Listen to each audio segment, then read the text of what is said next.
A warm welcome to all our viewers. I'm your host Pratiksha Mishra and you're watching another episode of South Asia Focus. Let's begin the show. India and the United States continue to deepen their strategic partnership with growing alignment on global security, trade and counter-terrorism. From diplomatic engagements to strong statements against terror networks, both nations are reinforcing a shared vision for stability and cooperation.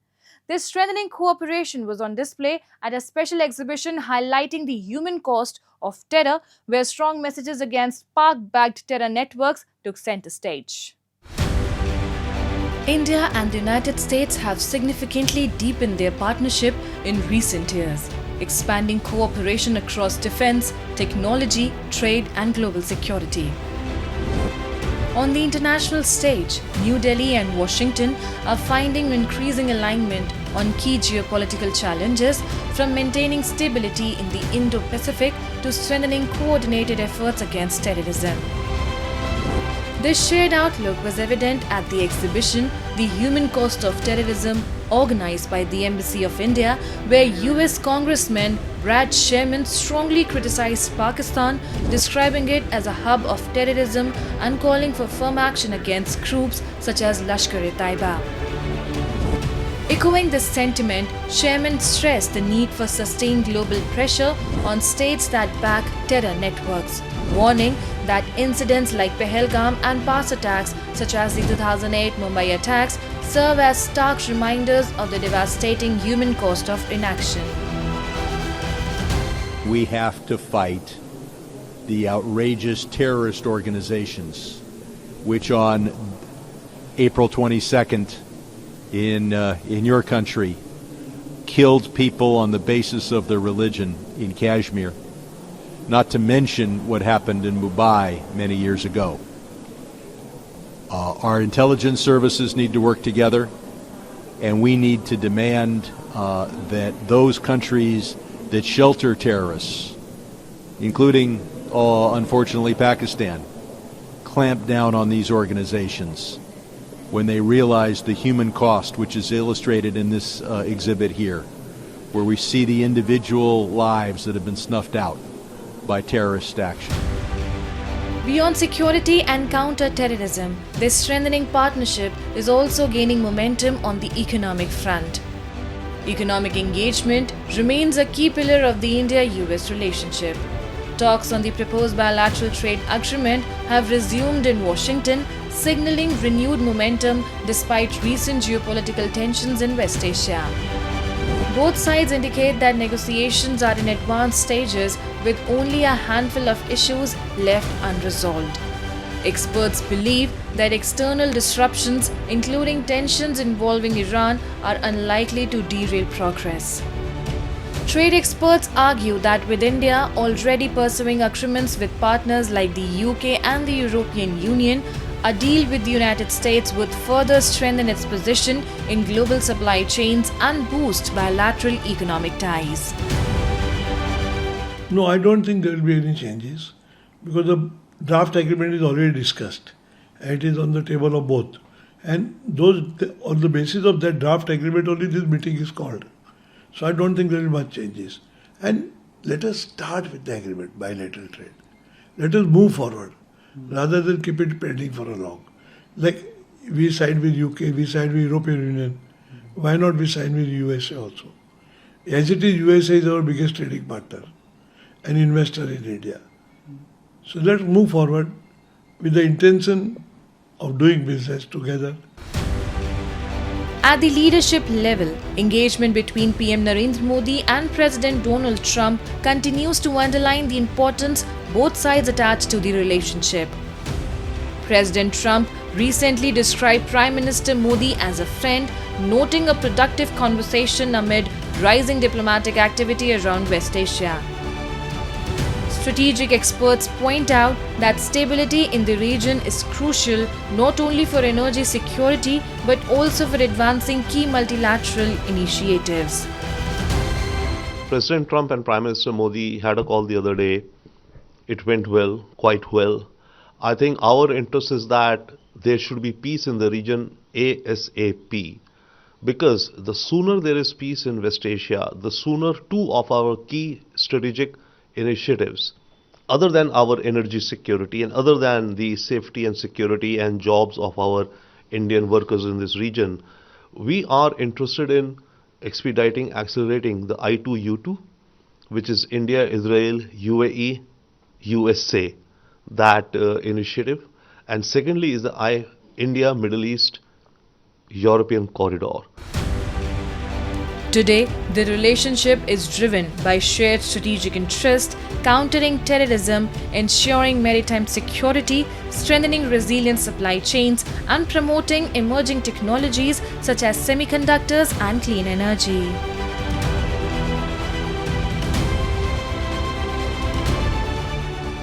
India marked the anniversary of the Pahalgam terror attack, remembering the lives lost in one of Jammu and Kashmir's most chilling incidents. The attack once again exposed the continued threat of cross-border terrorism backed by Pakistan. Even a year later, the wounds remain fresh as families seek justice and the nation demands accountability.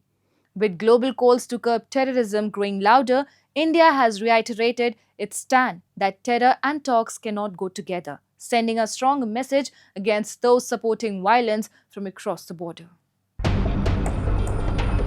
On April 22, 2025, Pak-backed terrorists struck in Pahalgam in Jammu and Kashmir, targeting innocent people in a brutal attack that shocked the entire nation.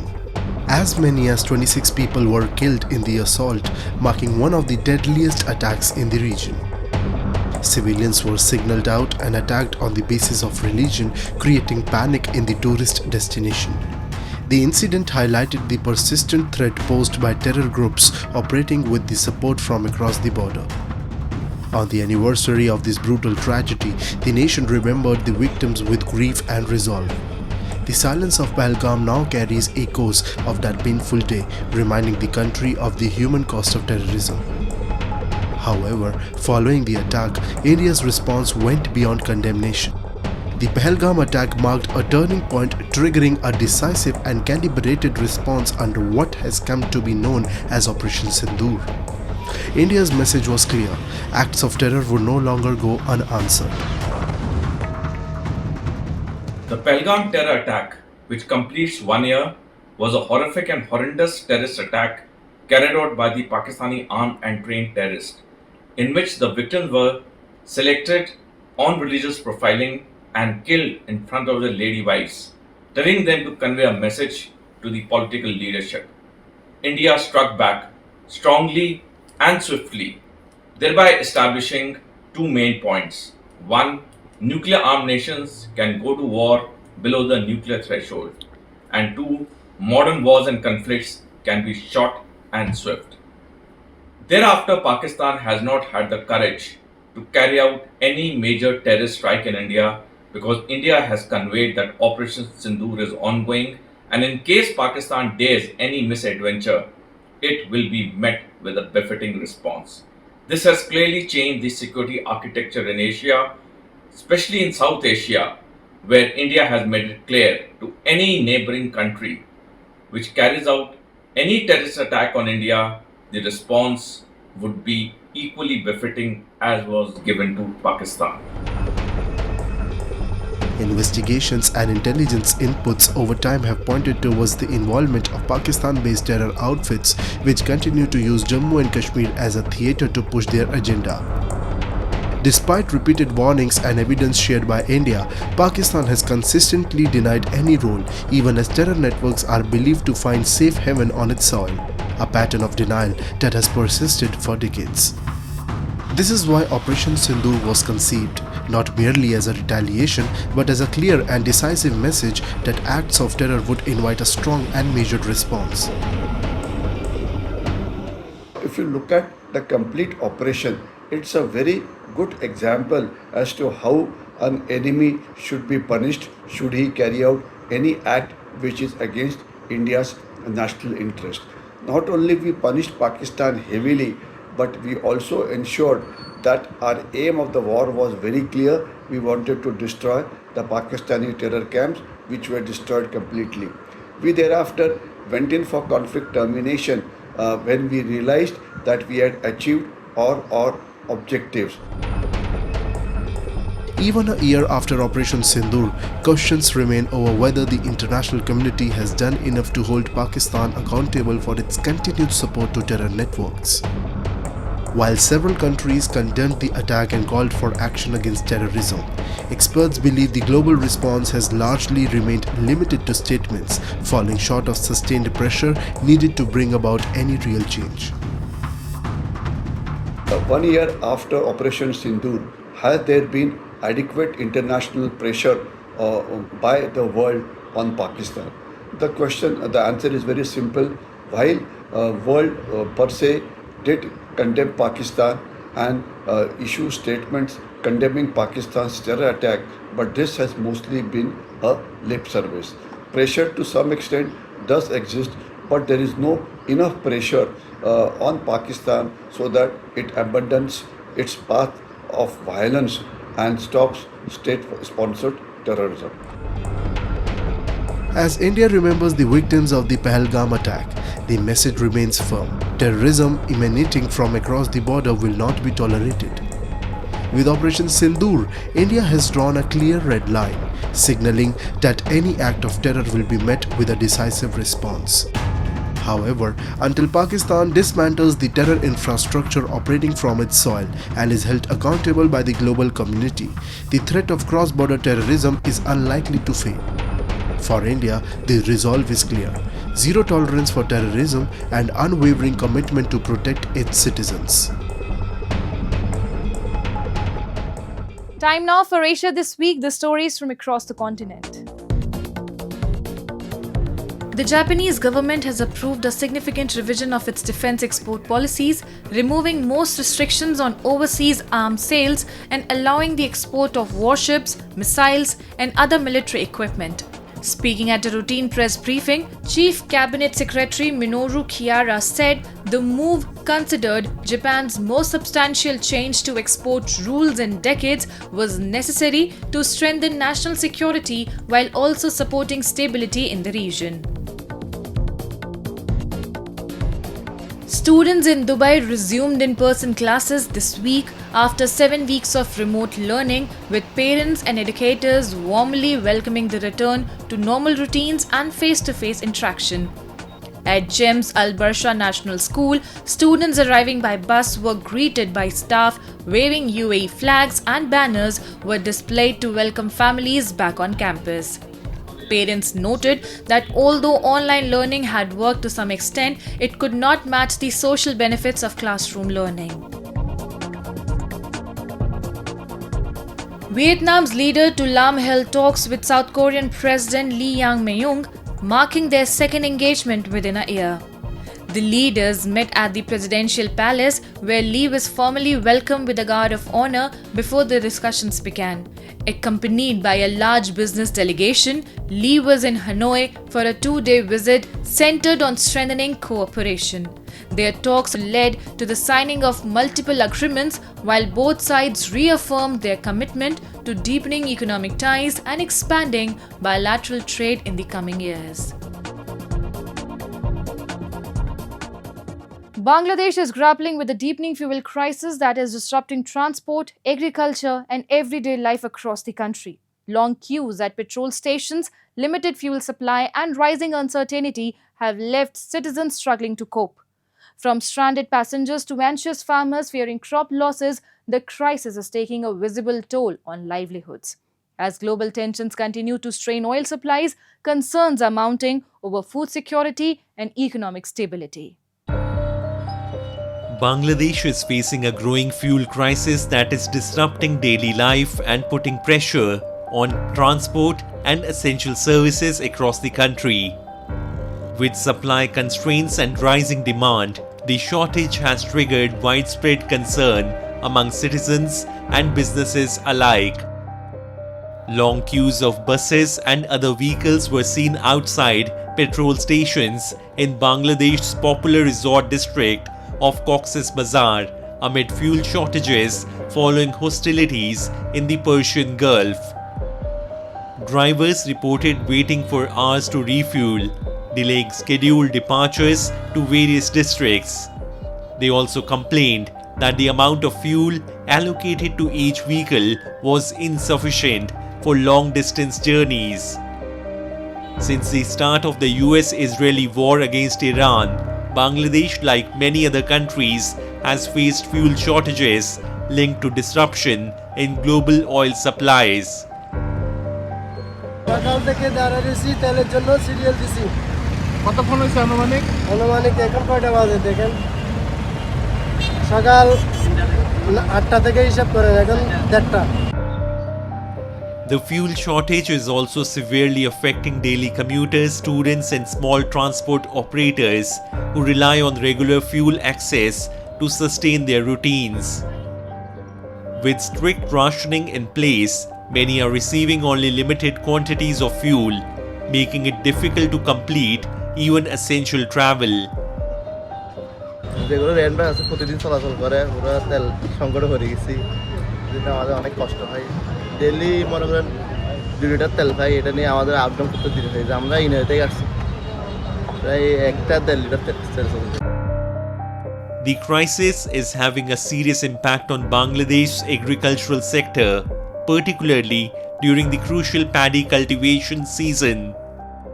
Tens of thousands of farmers are struggling to access diesel needed to run irrigation pumps as fuel shortages and long queues delay watering schedules. Late March marks the beginning of paddy sowing, a vital period for a country where rice is the primary staple food. Any disruption during this stage could significantly affect crop yields and farmers' incomes. দিনের বেলায় তেলের জন্য দাঁড়ায় থাকছি আর রাতের বেলায় এসে জমিতে পানি দিয়ে চাষ দেওয়া হয়েছে সেচ করা হয়েছে তারপরে হলো চাষ দিয়ে হাল বাওয়া হয়েছে তারপরে ধান রোপণ করা গেছে আর এমনিতে দিনের বেলায় কখনো একটা জমি চাষ করতে পারে নাই মানে ওই তেলের দিনের বেলায় যে তেলের পাম্পে দাঁড়ায় থাকা লাগছে সিরিয়াল দিয়ে ঘন্টার পর ঘন্টা মানে দিন সারাদিন চলে গেছে গা তারপরে তেল পাওয়া যায় নাই The ripple effects of the fuel crisis are now being felt across Bangladesh's wider economy, raising concerns over inflation and supply disruptions. Transport delays have slowed the movement of essential goods, leading to rising prices in local markets and adding pressure on already strained households. Small businesses and daily wage earners are also feeling the pinch as higher fuel costs and irregular supply disrupt their operations and income. In both urban and rural areas, uncertainty continues to grow as people struggle to adapt to the ongoing shortages. Experts warn that if the crisis persists, it could further impact food production and economic stability, particularly in a country heavily dependent on agriculture. The Great Run of Kutch in India's western state of Gujarat is a landscape where the horizon fades into endless white. The shimmering salt desert may look surreal, but life here is tough, and for years, education remained out of the reach for many children. Now that story is changing. Buses have been transformed into mobile classrooms, bringing learning directly to the salt fields where children are studying, exploring new technology, and shaping their dreams. Known for its vast white landscapes and endless horizons, Kutch in Gujarat holds a beauty like no other. This land tells two contrasting stories. On one side, the vibrant Great Run, and on the other, the quiet little run shaped by hard work and resilience. Here, the Agaria community spends months producing salt, living in the fields with their families. For their children, education was once a distant dream, but that's changing. Mobile schools have turned simple buses into classrooms, bringing learning to the heart of the salt plains, ensuring that their future no longer stays out of reach. माता पिता के साथ नमक के काम के लिए जो अगरिया जिसको गुजराती में बोलते हैं वो आते हैं और उनके साथ उनके बच्चे भी आते हैं तो उनके माँ बाप जो है वो अगर में अपना कार्य करते हैं और उनके साथ जो बच्चे आते हैं यानी बाल वाटिका से लेकर कक्षा 8 तक यानी 9 स्टैंडर्ड के जो बच्चे हैं वो यहाँ पढ़ने के लिए आते हैं और गुजरात सरकार द्वारा यहाँ जो सभी सुविधाएं भी दी गई है, जैसे कि ये बस की सुविधा दी गई है, टीचर और टीचर के साथ 2 और टीचर भी है, यानी कि कुल मिलाकर हम 3 टीचर यहाँ काम करते हैं।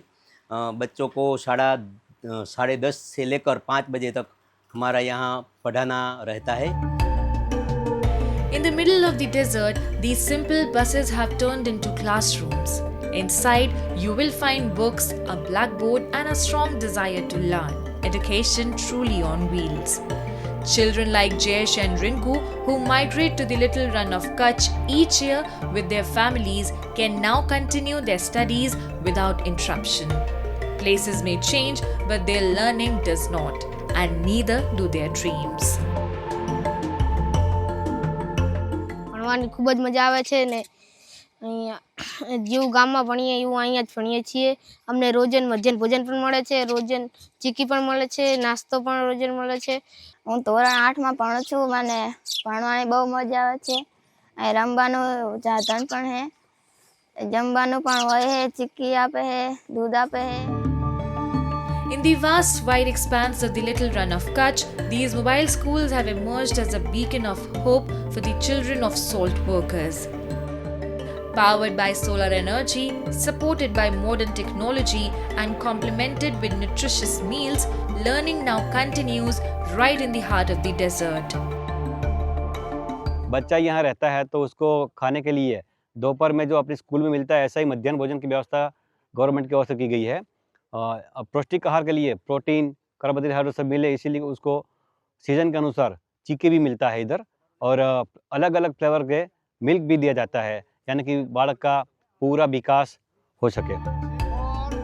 In the wide expanse of the little run of Kutch, mobile schools are bringing new hope to the children of salt workers. This initiative shows that even the toughest conditions can't stop dreams. Here, it's not just salt that shines, the future does too. From salt fields to school desk, dreams are finally finding direction in the run of Kutch. And with that, we come to the end of this week's episode. See you next week. Till then, goodbye and take care.